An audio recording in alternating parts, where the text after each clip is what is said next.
Hey everyone, this is Dr. Dave Striegel with the Athletes In Dentistry Podcast, learning from sports to elevate your practice. How does a multi-talented athlete play Division I basketball, get drafted by the MLB, and instead decide to pursue his passion for dentistry? In this episode of the Athletes In Dentistry Podcast, we dive into the remarkable journey of Dr. Sonny Spera, a dentist who once thrived on the basketball courts at Syracuse University of the Big East and had the chance to take the field as a Milwaukee Brewer. Through captivating stories, Dr. Spera recounts his early athletic pursuits and the tough decision to transition from elite sports competition to following his passion for dentistry. This conversation reveals the lesser-known struggles and triumphs he faced while moving from high school sports to the more intense collegiate level, where the stakes and emotional demands were exponentially greater. Dr. Spera illustrates how the skills and tenacity developed through sports like leadership, resilience, and a robust work ethic set the foundation for his dental career. With stories of building a multi-location dental practice, he shares the real-world applications of strategic thinking and teamwork honed on the basketball court. Dr. Spera's narrative is not just about a career change, but about melding his two worlds to forge a dynamic and successful professional path. For aspiring dentists and athletes alike, his journey offers a roadmap to overcoming adversities and achieving excellence, both on the field and in the clinic. Let's dive into the incredible journey of Dr. Sonny Spera. Today, I am with the esteemed Dr. Sonny Spera, who is a dentist in the upstate New York area and has a very, very interesting and fascinating story, not only in dentistry, but in sports as well. And I'm very honored to have him join us here on the podcast. And we're going to let this be a little unscripted than perhaps in the past and see where it goes. But Sonny, thanks so much for joining us. My pleasure, Dave. Thanks for thinking of me and reaching out. I'm not sure about the esteemed part, but I will do my Well, maybe that's just in my eyes, because I know a little bit about your background, especially in sports, and me coming from sports, especially on the sports psychology elements of it, later in my career. I am certainly in tune with all different types of sports and different levels. And when I grew up, in the 80s and 90s, especially in the 80s, the heyday of Big East, and I'm very excited to have you on. And why don't you start a little bit, if you wouldn't mind, just talking to me about your history in sports and how you ascended to where you ended up at Syracuse. Okay, well, as a kid, I played everything. I mean, if it bounced, I played with it. You could hit it, I hit it. You could throw it, I threw it. I loved street football, touch football. We played wiffle ball in the driveway for hours. Hoops, round the world, pig, horse. Any game you could think of, you played. Just play. And when I got old enough to compete at the park, that was a big deal. That was a half court, was 4-on-4. Winner stays on. There was no such thing as after you win two, someone else plays. You could be sitting on that hill waiting to play all day long. So, I got to see some of the guys that I idolized in high school they used to wear orange and white striped pants. Our coach was a huge Bobby Knight fan, and they had the Indiana red and white stripes. So we had the orange and white UE Tigers stripes. In grammar school, I played flag football. We had softball and we had basketball, intramurals. So we played, and there was 8 or 9 grammar schools in my school district. So we had so it's a nice little league there then. Yeah, it was great. We played a lot of these guys. So by middle school, I knew a fair number of people from whether it was flag football or whether it was basketball. Basketball was more intense in terms of more teams.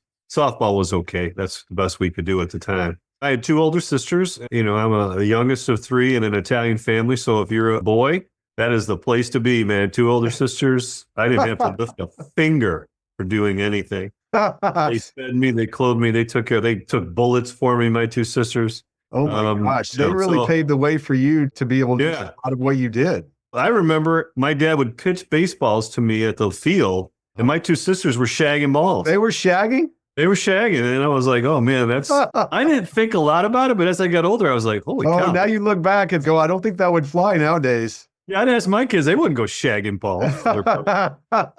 Well, at least not to get a chance to get up to the plate. I mean, it's what right. Taking turns, but they bowl. They didn't do any other sporting goods. Oh, okay.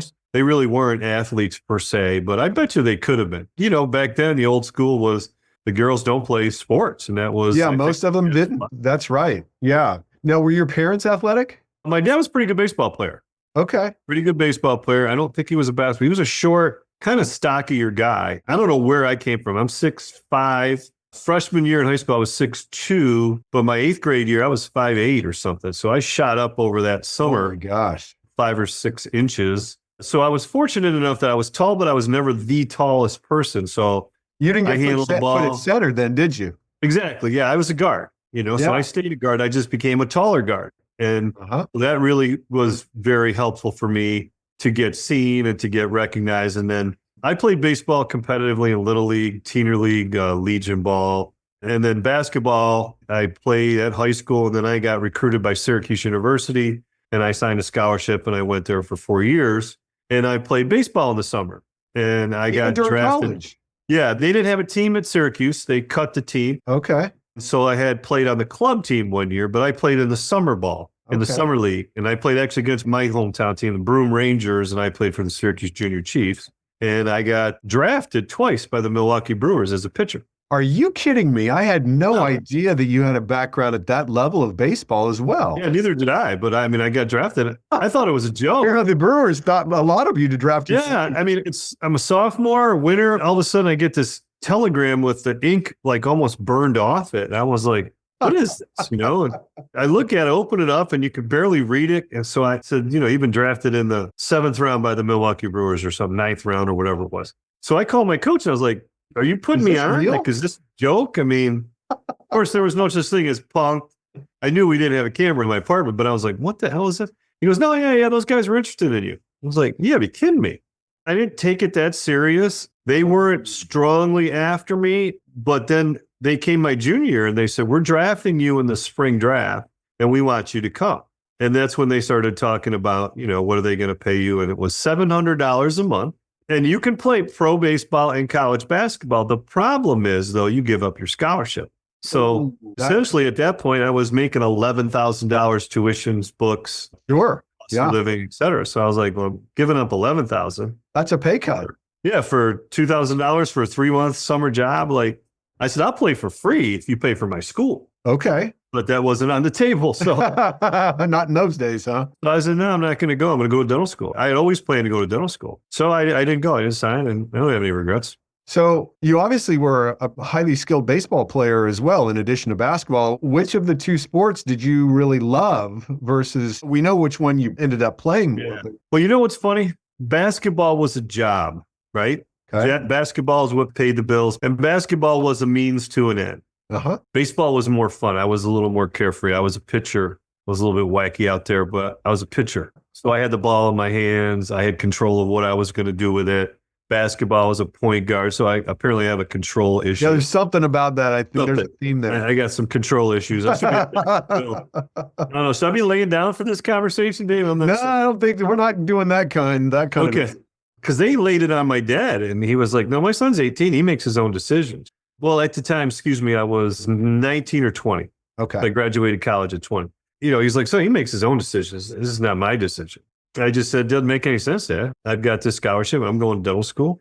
And the numbers don't bear it out. Like the ability to make the big leagues is astronomically low. Sure. And two good friends of mine, one friend from Norwich, Timmy Marabito, was at Lemoyne, and he signed it. He went to the Reds, and he played there for a bit, and Johnny Pulaski was in the Indians program. I think it was in Cleveland. I'm not sure. He ended up getting there to the bigs. So he made it to the bigs, huh? Yeah, I had a cup of coffee there, but he made it. He got to the bigs. But I never really said, hey, this is my calling was I was going to go to dental school, and that was it. But basketball is really my passion. To this day, I can sit and watch game after game, and I've coached basketball since the day I graduated. Yep. I was a graduate assistant basketball coach at University of Buffalo when I was in dental school. And that was another story because when I went, I was like, well, I've got this GA job. And they were like, oh, you can't have this job. You can't go to dental school and have a job. So I had a professor went to bat for me. I'll never forget him, Dr. George Ferry. My family established a scholarship in his name and honor because of what he did for me. Really? So he paved the way. He kind of fought for you to be able to. And he barely knew. But he sat in there and he said, I think there's a way we can do this. They were arguing that with leaving clinic at 3 p.m., I would be shortchanging and I wasn't going to be able to fulfill my obligations and do what I had to do. So the director of the clinics was this real strict Marine guy, Harvey Sproul. And George was this really kind of mild-tempered manner. And he was like, well, we can rearrange it. He can give him the 10 o'clock clinic and then the 1 o'clock clinic. and he'll be fine. Then he can leave at 3 for his basketball responsibilities. Oh, and Sproul was like, he didn't necessarily agree, but he says, I'm going to be watching you. You make one? Right. Yeah. Like so as a result, like I was gangbusters when I was in dental school. You knew you didn't have any room, any wiggle room on that. So that probably. So I completed all my operative requirements by my junior year. I completed all but 1 unit of crown and bridge. I completed like 80% of my dentures because I just pumped it, And then in the summertime, I did extra endo in the grad clinic. So I was literally like, it was motivating to me. It was very similar to how I went like kind of a challenge, like I'll 100%. You're going to watch me. I'll show you. I'll stick it right to you. and that's part of that athletic drive, like, oh, you can't play here. Oh, yes, I can. Yeah. Oh, you're no good at this. Oh, yes, I am. And it goes back to even the dental school thing. When I talked to my coaches, my guidance counselors, I was like, yeah, I'm going to go to dental school. They were like, get out. You're going to change your mind 1,000,000 times. I get to Syracuse. I'm in the meeting with the health sciences profession advisors, Dr. Margaret Brown, and she's lecturing. She goes, listen, 1 or 2 or 3, you're just going to drop it. Now, I fell fast asleep in the first lecture. And I went to speak to her. I was like, what are you telling me I'm not going to do this? Why do you even put that out there? And she was like, you're not going to do this. And I was like, son of a gun. And I really, truly think it was the most motivating thing. My high school coach, my high school guidance counselor, who I love, my high school coach, my high school guidance counselor, everybody, they were literally like, yeah, it's a nice thing, but you're going to change your mind. I was just like, what the hell is with these people? And I think it's been the best thing that ever happened to you was to have reverse psychology, right? In that way. And I didn't know anything about dentistry. It's not like I have any relatives. Well, that's a great question because, and I actually read a little article you posted, I think today even or yesterday, of your decision and signing with Syracuse. Right. And you had commented about you knew you wanted to be a dentist. When did you know and how did you know? I was younger. I would play in the streets all the time. And I remember there was a young little boy across the street and a girl and, little kids around. I used to always play with these kids and teach them different things. And I was like, man, I'd love working with kids. I said, so I think I'm going to be a child doctor. So a pediatrician. I didn't even know what the hell it was at the time. And this was before Doogie Howser. Yeah. So my dad goes, no, be a dentist. It's a better lifestyle. So your dad planted the seed. Swear to God, 100%. And truly a seed. Because I was like, all right. That had to come out of nowhere for you. Out of nowhere. He doesn't know any dentists. My dad barely went to the dentist. You know what I mean? Right. My mom had all her teeth out when she was 16 years old. So we're not dental literates in our family. But I was like, all right. And then I think the more I looked into it, the more people would just put it down. And then my 7th grade teacher, Mr. Dan Council, I'll never forget it. He said, you guys have to invite me back to your 20-year reunion because I want to see what you guys turn into. I want to see what you become. We had this kid in our class, Stan Travis, who was a great kid, but he was mixed up on the wrong side of the tracks, right? Mr. Council was trying to get him to wrestle and to do some athletic things. Something that would apply discipline and 100%. And to save the kid was going to go down the wrong road. Of course, yeah. We all knew someone like that. Yeah, a good friend of mine, right? And then I went up to Mr. Council after class. I go, hey, I'm going to be a dentist. He said to me, good for you. It's the only positive word I heard from anybody. And he probably didn't even realize that you could have said, I'm going to be an astronaut. It could be anything. He would have said good for you. 100%. It wouldn't have mattered. He would have said the same thing. Yeah. Great guy. And I told him I did invite him to our 20th. He didn't come, but I said, I don't know if you remember this, but I'm going to tell you how it impacted my life. So you knew from back then the seed was planted and you didn't quite know what that meant yet, but then you get into college and you're still hell-bent on dentistry. Yeah. And I really think that if someone told me, listen, you got to be very artistic, I would be like, artistic? I can't do stick figures, right? You see my drawings. And the truth was, I was pretty decent with my hands. Like I played guitar, I played piano, I picked it up quick. Then I stopped doing it because I didn't want to read music. But I started that way and they're like, you're pretty good. So I had that in my head. Okay. And I remember my interview at Stony Brook. I was talking to the interviewer and I went way over time in the private interview. I come back and they did this chalk carving. I don't know if you had to do this anywhere. I'd never seen anything like it. And they give you this block of chalk and you had to carve a Flintstone mobile. Yeah. So I got a black 3-piece suit on. I got like 8 minutes to do it. Complete lack of dexterity. It was chopped up.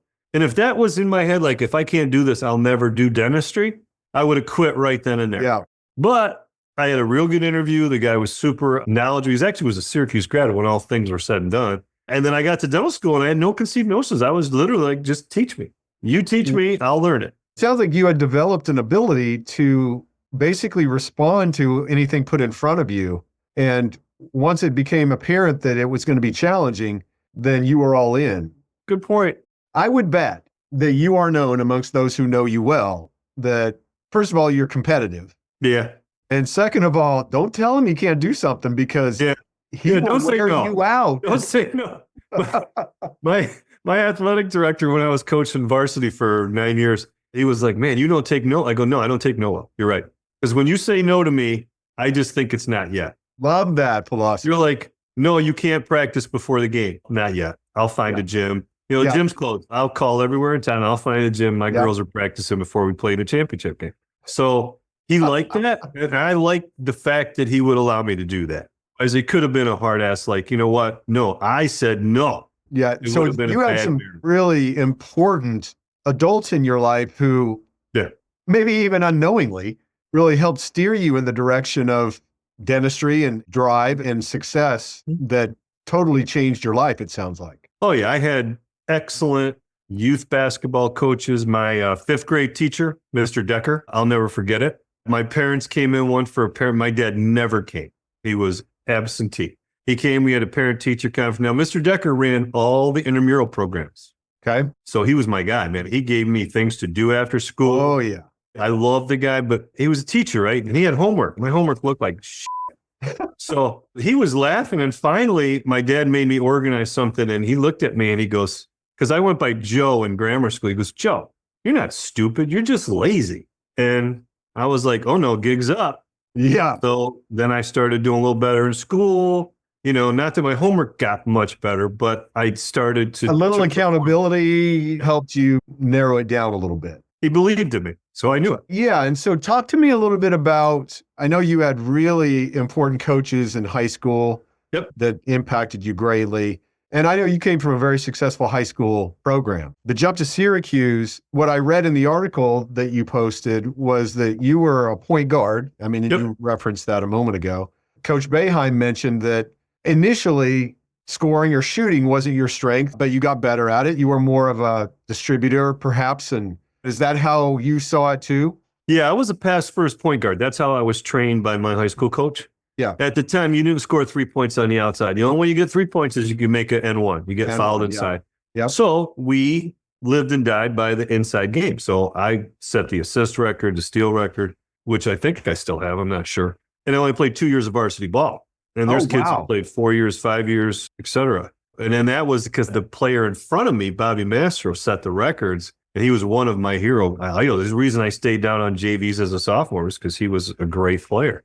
So the drive was to do all those things. But yeah, it was get the ball inside, get the ball inside. So I averaged 9 points a game, I think. Well, and this was the early 80s, right? Late 70s, early 80s. I graduated in 81. Yep. So 6'5" point guards in those days didn't have. Yeah, most teams didn't have 6'5" centers. Yeah. Exactly. I went to high school in the mid 80s or 82 through 86. And, you know, if you had someone 6'5", you look on the roster of the other team and somebody's 6'5" there, you're like, oh my gosh, you know, we're in trouble. Here you are, 6'5" point guard. And I know that you had a couple of team members who were quite good too. Yeah.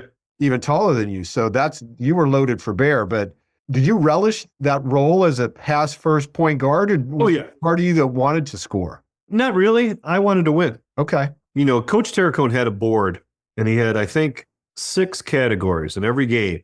So you got player of the game was 1, assists, rebounds, steals, charges drawn, and something else. So he didn't care about points and he didn't reward you for points. So talk about the carrot and the stick, talk about Pavlov's dog. Well, I mean, it didn't take long for him to figure out how you were motivated. Right, yeah, that was my thing, right? So I wanted to be in every single category, and I didn't get the rebounding often enough, but I got the charges, I got the steals, and the assists. Personally, that was what I wanted to see, but it didn't matter. If I needed to rebound and I needed to play center because 3 of our bigs just fouled out down in Carbondale in some home job, well, now I'm playing at the 4 or the 5 spot. You're doing your best Magic Johnson imitation? Yeah, I didn't think about it, but yeah, I guess so. Yeah, so that was our role. And he trusted me enough to run the show as a first-year junior starting point guard and then senior. But he was strict and he was very disciplined. And I mean, he taught me so much about the game. And I implemented almost everything that we did in high school. I put into our practice. That's what you carried forward with you. Yeah, the defense, the man-to-man, the teamwork. I invited him to come to a couple of my practices, to games, late in life. And then he got brain cancer. He had 5 or 6 surgeries. And he was just an incredible human being. Now, I was a pain in the ass for him. You were a pain in the ass what? Oh, yeah. I was difficult for him. I listened, but sometimes I didn't listen. And sometimes I did want to shoot, but I didn't. And he had a short leash, even though he trusted you. Boom, you made one mistake. Boom, you were out. I kind of resented it at times. So I was like, you're full of yourself. You got a little cockiness in you. I wasn't the most disciplined person at the time. Oh, I mean, you're 16, 17 years old. Yeah, you think you're hot shit, So he stuck with it. He never quit. And to his credit, I mean, what a great. Well, and I look at it as process versus outcome. The process components that lead to the wins. That's really what you have to fall in love with the process. And that's exactly. And that's what he taught you, I think.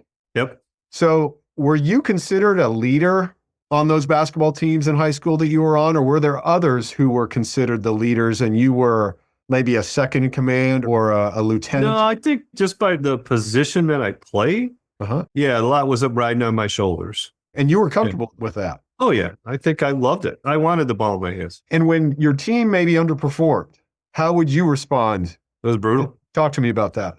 Oh, man. Failure, right? I was young for my grade. I was the youngest kid in my class because I was a November 30th birthday. So I was immature, right? Yep. If I had another year, I think it would have helped me a lot to develop immature and grow up, really. Yeah, the losses, because we didn't have a lot of them, right? We lost to one team in my area my junior year, and I'll never forget it. It was Binghamton Central. And 3 of their guys got the player of the week the next week in the paper, and I wanted to puke. I was like, we have not lost a game. Because one of the things coach would do is motivate us. Let's say we're playing the worst team in the league, and he would come in and he would say, hey, guys, we're playing Maine Enwell today. Now, it may not seem like a big challenge, but you're going to graduate. You're going to be in a bar, and you don't want Tim Springer walking up to you going, yeah, we're the team that beat you guys. So this guy was brilliant. Brilliant. We would come out on fire for these teams. Kids had no idea what hit them. And I think about it now, it was true. You didn't want to run into them later, and them being the ones, we were the team that beat you, right? Because we had this record and this aura about us. We had not lost. As I alluded to, we got screwed in Carbondale my senior year. That was a one-time. You're not bitter about that at all. Oh, no, not at all. And my coach knew it. He goes, listen, we're walking into a buzzsaw. They only want to play once at their place, and they are loaded. And we had 7 guys foul out of the game. They didn't have one. So I could give you an idea.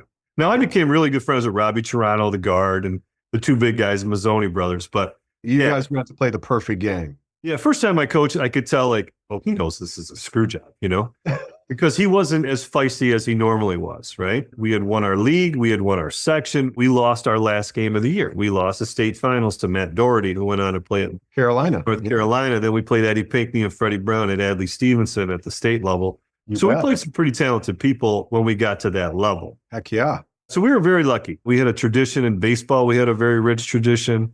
Our football team was quite good. Our high school was 775 kids in my class. I graduated with just over 500, 520. There was a big opening of a Charlotte IBM, and we had a huge exodus of a lot of. Okay, I was going to say, that's a lot of attrition in a high school. Huge. And it happened between freshman and sophomore year. It was the largest class in UE's history at the time.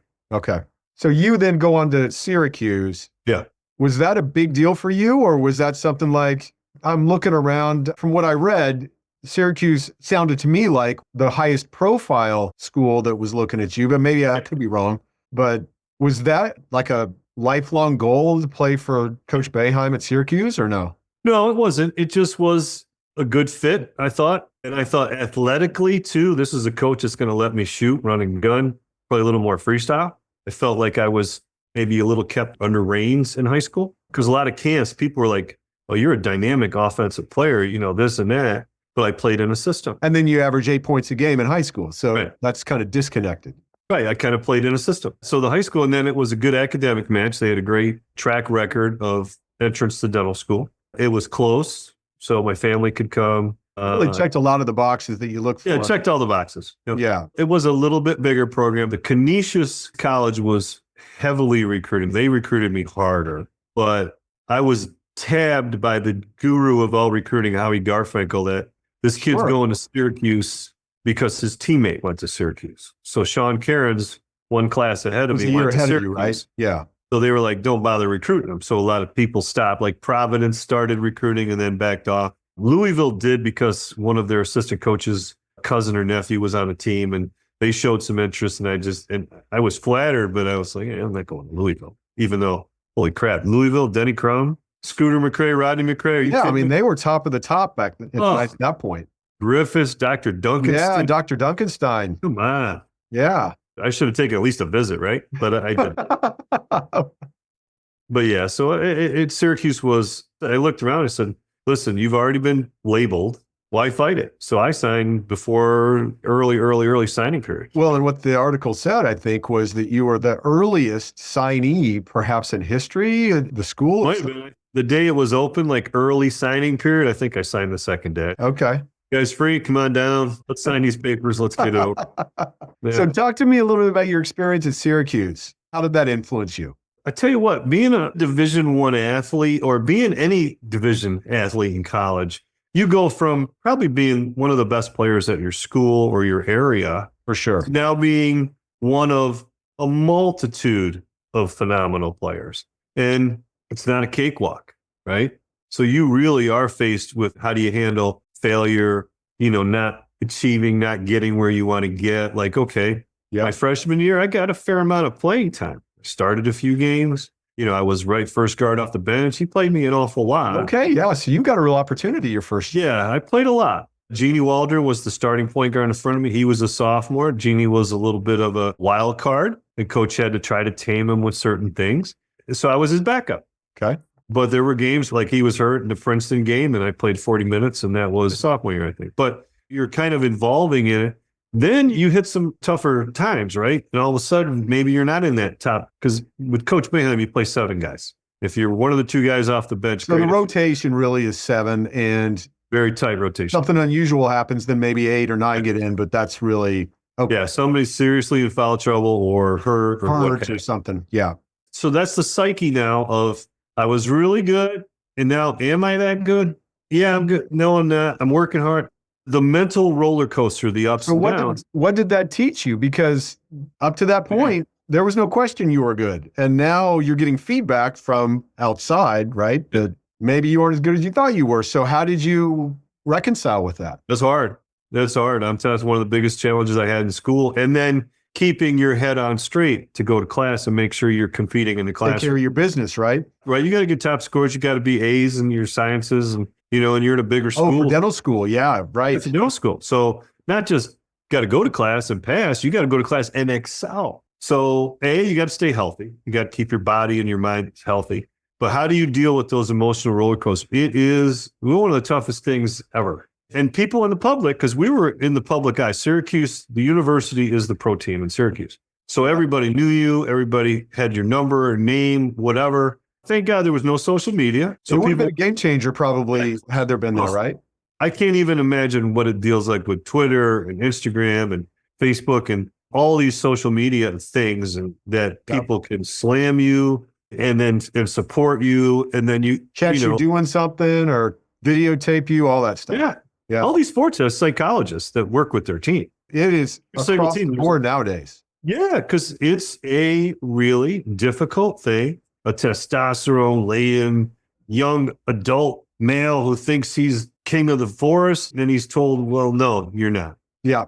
It's challenging to do. And how do you do it? I don't have any answer for it other than you get up every day and you try to tell yourself, I'm better than they think I am. You have to have a little bit of that inner prick, that little inner prick that says, I'm not that. How dare you say that to me without getting in arguments and disagreements with other people? But you got to have a little bit of self-esteem and a little bit of moxie internally that doesn't allow the outside narrative to define your inside narrative. That's I think, really important right there, that early on, up to that point, maybe you let the outside narrative dictate a little bit of your confidence and a little bit of how you felt about yourself because it was all pretty much good. And you're getting feedback too. Like you're playing a little bit, right? So you're getting that positive feedback. Yeah, there's enough there to reinforce it. Like, okay, Correct. I'm on the right track. Yeah, you're getting reinforcement. That's it. Yes. And then that goes away in terms of no more playing time, maybe not getting the reps in practice like you used to or whatever it might be, right?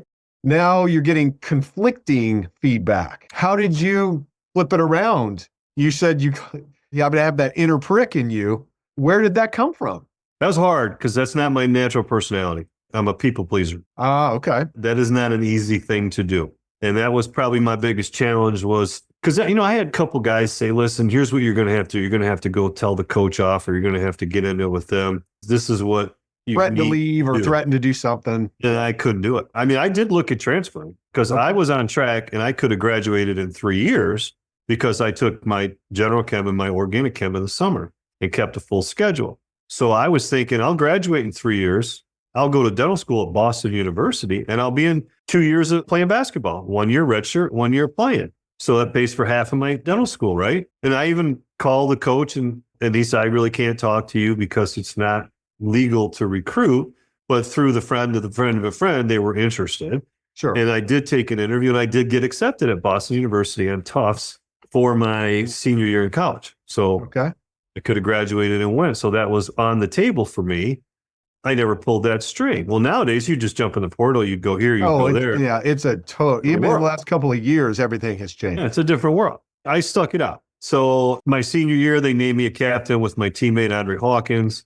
That was great, but that was hard because you're really not playing a lot, and you have to be a leader. You got to bring the young kids in, and you got to kind of show them around.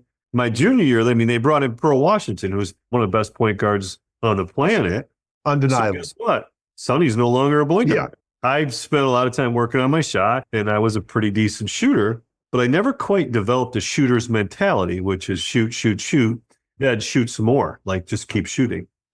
If you miss 5 in a row, keep shooting. Yeah, the sixth one's going in. Like, Joe Girard had that, and Jerry McNamara, they had the shooter's killer. Oh, you bet. Yep. 0 for 12, I'm making 13. Yep. So it's a different mindset. So that was a hard hill to climb, but I did play a little bit at that 2-guard spot. So times changed. They brought in players that were really good and it wasn't in the cards for me. So I tried to be a good leader. I put a good face on things and it was tough, but that's my role. I'm the captain, right? Elected this position. I got to handle that with great dignity and great pride and integrity. So I've got to, bring some of these younger guys on. Ronnie Cycli was a freshman my senior year. Derek Brower, some of these guys, what am I doing? How am I helping them get better? Mike Brown, Herm Hareed. Was that something that the coaching staff talked to you about, or is that something that you just knew that's how you needed to work? I knew that's how it should be done. I had a little bit of that with guys in front of me, not a great deal of it, but I thought these things could have helped me as a freshman. Oh, of course. Like some guys came to school, they didn't have winter jackets. So they're totally lost. They don't even have boots. I said, man, we're going to be walking through 3 feet of snow. You need some boots and you need a winter jacket. Yeah. Let's help you get these things. Now, I'm not going to say why because the statute of limitations hasn't run out, but we figured out how they could get coats and not break too many rules. Allegedly. So now, when you look back on your Syracuse experience, is it a net positive for you? 100%. I would do it again tomorrow. Wouldn't trade it for anything else. Taught me to handle those things, to grow up. I regret some of the way I handle some things. I can't say I regret it. I understand why I handle things immaturely. And I probably could have handled them much better. Every step along the way made me who I am today. And without those bad experiences or bad behaviors on my part, I am not the father, the husband, the coach, the friend, the dentist, the business owner. I'm not that person now. So all those things, I'm drafted by baseball, didn't play. I wouldn't be here having this conversation with you if I didn't do all this. So let's talk about the transition then from basketball to dentistry. You go to dental school. And so I understand today you are the owner of a multi-location dental practice. And was that always the goal? Was it to be, have a dental business in a way of this magnitude, or did that sort of evolve over time? That all happened by dumbass luck. It really did. I wish I could say I had this master plan. You did for dental. See, I will give you credit for you did know for a long, long time. Dental school is where I'm going. Yeah. And made it happen. Right. And then I practiced 2 years as an associate with my best friend's brother. It was the only guy I knew in dentistry. And we weren't close, but he was my best friend. James, and it was his brother Anthony. I went to work with those guys, and they were two really good dentists, really honest, ethical people. They ran a good business, and they taught me a lot of really great things. Practice came up for sale, guy, and I went immediately to these guys and said, hey, let's buy this. Let's have a second office. Boom, I'm in. Got 3 partners, right? A couple things. One, they didn't want to go out there. Okay. And 2, a orthodontist friend of mine who took me under his wing, he was one of my mentors, Don Bronsky, one of the most fabulous people on the planet. He would talk to me and he was like, I understand a couple things. They have a partnership, but really they got a president and a vice president because of their personalities. So you're going to come in, you're not going to be vice president, you're going to be secretary, right? Yeah, so I was like, well, that don't fit my personality. It does. That was brilliant observation on his part. Spot on. 1,000% spot on. So now I'm like, okay, so I'm going to go do this practice. And it wasn't working with them. So then I had to turn and tell them, listen, I'm going to leave. I'm going to go buy this practice and go on my own. And while it's easy to say now, but back then I remember being scared to death. I remember I borrowed money from my father. When I took a loan. I had 2 banks. The one bank was just purchased. It was a comedy of things. I had 2 children. My second child, my daughter's born with transposition of the great vessels, right? So that's in May 1991. I'm like, what am I doing? I got to do this. I'm going to sail my own ship. It's time for the baby bird to fly the coop, right? So here we go. And then the first 3 months, literally, I'm just a check writing service because the money's coming in. I'm collecting on the former dentist's AR. And I'm like, do I have enough money for lunch this week? I mean, am I making payroll? But I knew I just keep grinding. And I had 2 nursing homes that I worked. I was probably working 60 plus hours a week. Wow. Right. Okay. And then I had to learn the books. So what do? You figure it out. So through my You get account, some help. You get some advice. What do you do? And that kind of thing. and so you did it, and then start to get your head a little bit out of your backside, but you start to get your head above water too. And okay, this will work, But I kind of had a very firm foundation of how I wanted to practice, and that came from the guys that I work with. Okay. And I knew right from wrong. I knew ethics from non-ethics, and I knew decency from indecency, like dealing with people, because it's the public. Yep. And I think I absolutely accelerated my career because of that. So now I go out, I get to practice, and I always had an inkling, because this practice is like 20 miles from where I grew up. Oh, right? wow. So it's close. Like I grew up in Endicott, Enwell. When I went to work as a associate, I was in Binghamton. I was on the other side of the traffic circle. Yep. So I had people that I grew up with like, well, you're on the other side of the traffic circle. I'm not going. Whether it's the river or in other places, you just don't go to the other side. And nobody knows how to drive traffic circles anyway. So that's where I was. So true. Right. It's the truth. Who's got the right of way? Are you, too late. like keep it out here? I've seen my mother drive, and she should not be in a traffic circle. I've seen my wife drive. She's similar. You're starting to practice quite a distance away from where you And I'm live. moving further away. So I went from 8 miles from home to 20 miles from home. So I always had an interest in coming back to my hometown, getting something there. This practice got going. We ended up buying a building. I was in the basement of a raised ranch. I had 4 operatories and maybe 400, 600 square feet out. I can't even tell you. Ooh, We that's had pretty one tight. little tiny bathroom that my knees almost hit the wall. So I had to sit. That's what we had. Yeah. And then we built an office that initially went from 4 ops to 6 and then to 8. And we had a room, and I loved that office. Problem is, it was right near Susquehanna, and that's another story. 2006, 2011, the Susquehanna says, we want you to leave. And I didn't leave after 2006 flood. And then after the 2011 flood, we went on the other side of the river, Kirkwood. But the practice came up in Enwell for sale. And the first one was an older dentist right near the high school of Maine Enwell, which is not where I went, but my kids had gone there, were going there. Okay. And I was like, okay, so I bought his practice and I had him come out and move in with me. It was a tiny practice. Okay. I was not going over there, but he almost like gave the practice to me. Like I asked my lawyer, what's it worth? He goes, it's worth nothing. He hasn't made any money in the last 3 years. And so long story short, his hygienist came and his receptionist came. His assistant did not. So we bought that practice. And then the other practice, which came up for sale, this was a bigger practice. This was a legitimate bigger practice. It had 7 rooms. He was one of my favorite dentists of all time, Dr. Bernie Collins. Awesome. And at that point, I had a couple docs working with me. We could make this work. So then the thought was, and my dad was working for me at the time, helping me manage things. And he helped me understand the concept of not really a franchise, but of second location run like the first location. Yep. And we did that. And then we built a new office down the street from that one. So now I've got two facilities that mimic each other, that now I can do, Howard Fran McDonald's model, right? Like, okay, drive through here. So we were able to make a lot of similar flow. And you walk into one, you'll understand how the second one. Economies of scale, and systems are similar. So you can trade employees in and out if you need to, that kind of thing. Yeah. So that happened. That one I'll say I did a little more intentional. The other ones were friends of mine in remoter areas that would say, hey, listen, you want to buy my practice? And I was like, hey, listen, no, I'm busy. And I talked to my docs, and one of them was like, yeah, we should do this. I was like, well, I'll do this if you're a partner, right? So we partnered up on the next practice. Then we partnered up. Now this one's almost an hour away. And then we went to another one, it's 40 minutes into Pennsylvania. Okay. And then we're like, oh, what am I doing here, man? I'm not simplifying my life. No, you're not.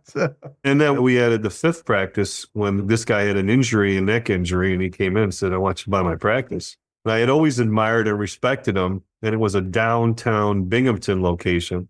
And I was like, oh, downtown doesn't really fit our model. It's, Now I went to everybody, and I had 3 people that wanted to be partners on this. So there's 4 of us that are partners there, right? So each time we did something, I always went to the other docs and, you want to do? Yes, I want to do this. So we've kind of developed a little bit of a management team. And with each of your locations, might you have different partners in each location? Is that kind of what exactly what we did? Yeah. Okay.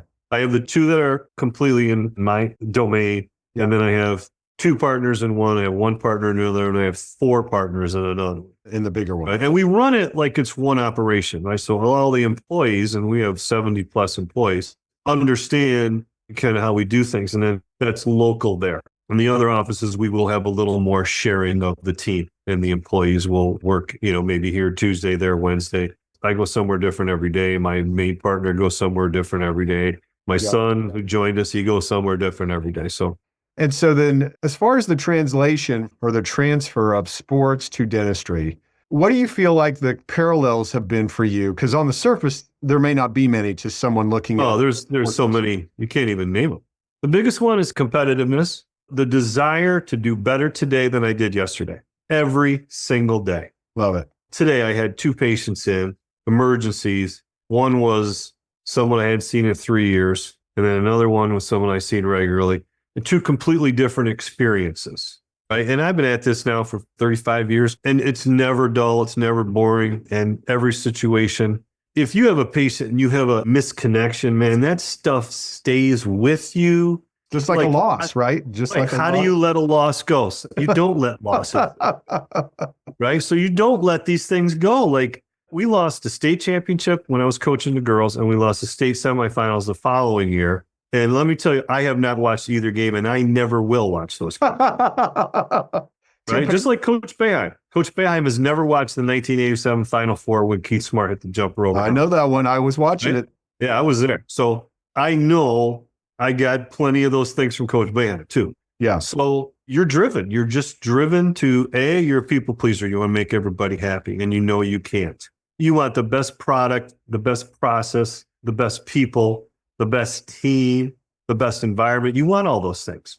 Yep. And you may not have them, but you want them. You want to aspire to that. Like, I spend a lot of time with my people in my office, my team, and I want them to feel good. I want to feel good. I want laughter. I want enjoyment.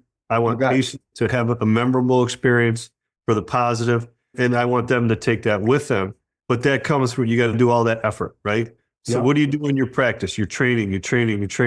You're working on skills. Can you get better? Can you extend? Can you shoot farther? Can you do this?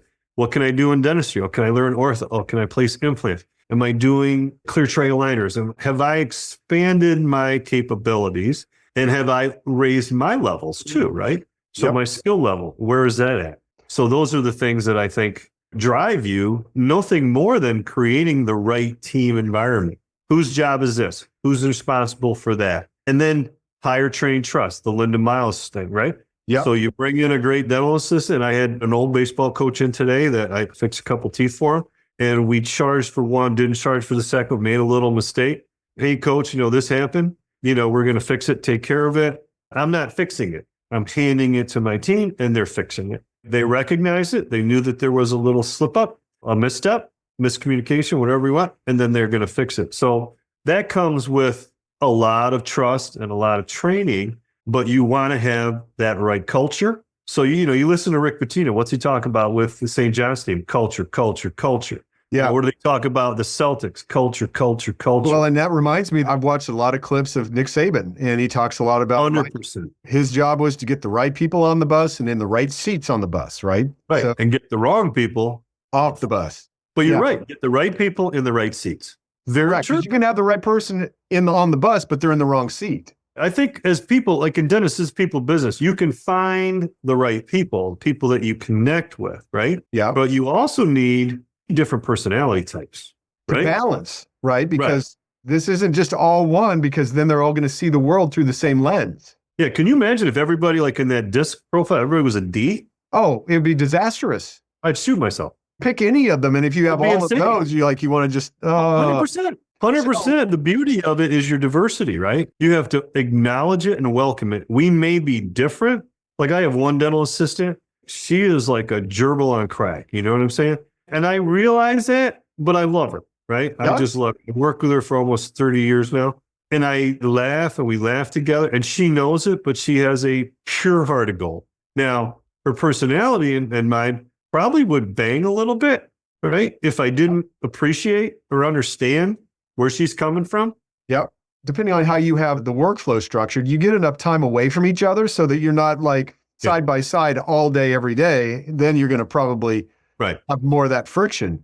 But yeah, like I don't work with one assistant. On an average week, I work with 15 different dental assistants. Yeah. There are pros and cons to that. But to that point around personality, it makes it a little bit easier because, I just have to get through this procedure. Right. But now if you want to have an impact, you got to make sure that if you're working with those 15 people close by, you really got to make an effort to make sure you understand a little bit where they're coming from, what their home life, what their family life is, and that's a great point. You've got to make sure that they know you care about them as humans first before they'll sacrifice for the business. That's the old saying, people don't care how much you know till they know how much you care. There you go. That's it exactly. It sounds like that's been sort of a driving force through your dental evolution. What's next for you? Is it just staying on the path you're on, or what's next for you? That's a great question. My wife was standing here. She'd have one answer. I could tell you that much. I would expect she would. You would have a little different one than me, but we're trying to just keep improving, right? So we're not like goal written here. We got to do 300,000 this month. Those are not part of our culture. Okay. Are they there? They are, but that's not a driving. You've got to monitor numbers of the language of business. So you've got to monitor the numbers. You don't have to make them the focus. I'm a little more of a tactile person. Okay. How does something feel? Yeah. And I think if it feels right and your gut is happy, it always works out. I like that. Right. So like when we bring docs in and we hire them, I tell everybody the same thing. Don't worry about the money. Take care of the patient. And when I have my docs that I work with, some are partners, some are not. When they're telling the new doc, listen, don't worry about the money, take care of the patient. And it just will work out. Well, and that's how you know you have done something right. When you hear others who you have mentored saying the same thing in sincerity, right? Then, okay, we've got something special going on here. And it permeates through from the top all the way through the business. And also, there's no detail too small. I'll pick up a broom. If I see a little paper on the floor, I'm bending over picking it up. Yeah. And if they know, well, Hellas, he picks it up and he's our CEO, I should probably be picking it up. Right? Absolutely. I have no, okay, I got to carry something. Boom, I put it in my car. I'm taking it here. We're very fortunate. Nobody's too proud in our organization. And although we have some roles and responsibilities, you might get a call tomorrow and say, hey, listen, we need a kit, because we have our own dental lab. Listen, we got a case that went to the wrong office. You mind meeting somebody here? Oh, yeah, no problem. Boom. Whatever it takes. Yeah. Just get it done. And the athletic part in me, that's a constant in athletics. You're not going to be successful unless you're able to do whatever you got to do to get there. And not let the first bump in the road or the first barrier get in the way. You've got to be creative and resourceful and all those things. Yeah, it's a challenge, right? And I would expect that your organization has taken on your mindset to some degree of, look, we're going to find a way to serve our patients one way or the other. And the same way may not work for all patients. So we're going to be mindful to the fact that we have certain core values that we focus on. And beyond that, everything else takes care of itself. That was one of the most fun things we did, was defining our core values. And then how many times it's just go back to our core values. Just go back to them. Like one of the things is change. On that point, when team members are curious or unsure what to do in a difficult or stressful situation, just go back to the core values. 100%. What would those tell you to do? And then whatever comes from it, even if it turns out it was the wrong decision, I got your back. And they need to see that. Amen. Absolutely. Feel that. That one patient I was talking about this morning. You don't see her. It's 3 years. She comes in. The tooth that I told her needed a crown because I had a root canal, but she said, no, just put a filling in it and the endodontist. I said, all right, I'll do this, but this tooth is not stable. Sure enough, she's cracked a tooth. I'm like, oh, you needed a crown. You can't go backwards. You need a tooth out now. It's broken. I'm not taking the tooth out. Then what are you here for? What do you want me to do? I mean, you certainly can do nothing, but you're here in pain, uncomfortable with this, and this is the solution out, is this. So, if your team is like, yeah, we can't help you. A true statement, like, I can't help you. You've got to be honest. That you're setting. Yeah. I can't function in that area. That doesn't fit really in our model here. So, but let me introduce you to someone who can. Yeah. You still do serve them. It just may not come directly from you. Right. Sonny, as we wrap up our conversation, this has been incredibly enlightening for me, fun for me. I've really enjoyed the time we spent together. Thank you. If I might say, you're on the latter half of your career, maybe even the latter quarter of your career, right? Looking back and taking the lessons that you've really learned from sports and dentistry, what would be the top lesson, the top thing that you would want someone to know to be able to apply to their dental practice that you learned from sports? The top thing that they can apply to their practice, everybody's replaceable, including you. Okay. And if you want to do something or go somewhere or be something, you've got to figure out what it takes. And then you got to make the effort and the sacrifices to do that. Nobody walks over and hands you anything. Like, you don't walk in and play a pickleball game and somebody say, here you go, you win. Doesn't happen. And it doesn't have to be competition. Let's just take the word right out of it. Yeah. But to be exceptional at what you do, you've got to put in the work. So if you want to be really good at class 2 composites, you got to put in the work. Maybe you got to take some more training. Maybe you got to take some more skills. Maybe you got to watch a ton of YouTube videos. Maybe you got to go sit in one of your best friend's offices and watch them do it. I'm in New York. I visit my buddies, Richie Brown. I go in their offices and they're like, what are you doing? I'm here hanging out with you today. I want to see what you're doing. I've been doing this longer. Yeah, I've been doing as long as you, but I want to cool. Guess what? We're going to use these things to carry our composites to the office. We're going to start doing that. With all the change going on in dentistry these days, I mean, yeah, you have to be a professional learner and you've got to love learning. I love it. Right? So that's another thing about anything, right? If you play basketball in 2025, the same way they played in 2005, you've missed the boat. The game has changed. No doubt. The strategies are different. So how do you continue to provide a tremendous service is you've got to be on your game. I've always told my team that if I practice in 5 years, the exact same way I'm practicing today, take me out of the office. Retire me. That's powerful. I missed the boat. 5 years is a reasonable time to understand. Doesn't mean we see that too often in dentistry? Don't we see that? Get comfortable. Far too often. Yeah, you just get comfortable. I'm just used to this. It works for me, right? It works in my hands. Yeah. Yeah, maybe so. But did you ever learn about some of these new products or some of these new techniques? And you may like them, you may not. Some of them you may adapt. But I mean, I just went to a class on composites. Jeffrey Hoos was talking about it. I was like, I took like 3 things home. Okay, I got to get scalpel blades. All right. I've never thought about that because I always said, no, I could do that with a high-speed polisher, right? You can't do it as well as, and let me tell you, game changer, right? Yep. And then the other thing was drying the tooth after you've applied the bond. And his suggestion was using the brush to wick it away rather than using an air syringe because you can get oil, you can get water, you can contaminate. It's son of a gun. And I was like, I'm doing this now. And I'm doing it 35 years, right? And that's a basic composite. Yeah. As basic as it gets. That's like dribbling to your left. Right. That's like, can you make a layup? But yeah, take layups. Layups used to be always off the one foot and the one hand. Yeah. Now it's wrong foot, right hand. Oh, the Euro step, all that stuff has totally changed. But it's a beautiful thing, right? Like, that's why you try to compare eras. You can't do it. The game's changed. No, you can't. I agree 100% with you. I mean, and I've actually heard recently this generation called generations, often they get compared to the Michael Jordan era of players. And it's getting to the point where that's really not a relevant comparison anymore. Yeah, I mean, Bill Russell, can anybody fathom winning that many championships? No. He was a player coach one year. Or how about even Will Chamberlain? Chamberlain, as dominant an individual as ever lived. Oh my God. You look at some of the things he did in athletics and in track and field events. He was a sprinter, a high jumper. Yeah. He's 7-footer and he's jumping. He's got a vertical leap out the, like, hello. They changed some of the rules because it was an unfair advantage to him. Just like Tiger Woods changed golf, right? Indeed. Will Chamberlain changed basketball. There's a few athletes in our lifetime, Gretzky in hockey. There's a few people that, whoa, they changed things. Serena Williams in tennis. Yeah. They are literally way ahead of their time. Yeah.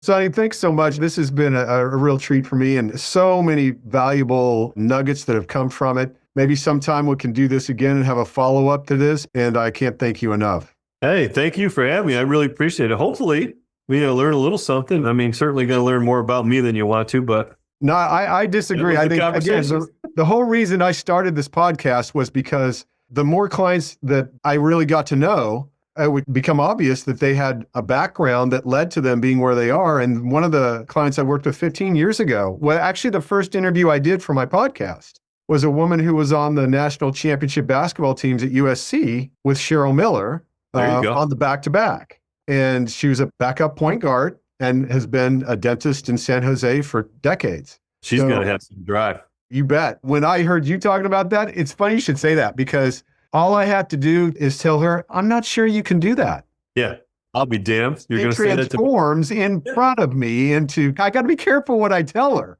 Right. But same drive you're talking about at that level. So that's where I was like, I love sports. It's in my DNA. And dentistry is really where I've chosen to really dive into and immerse myself.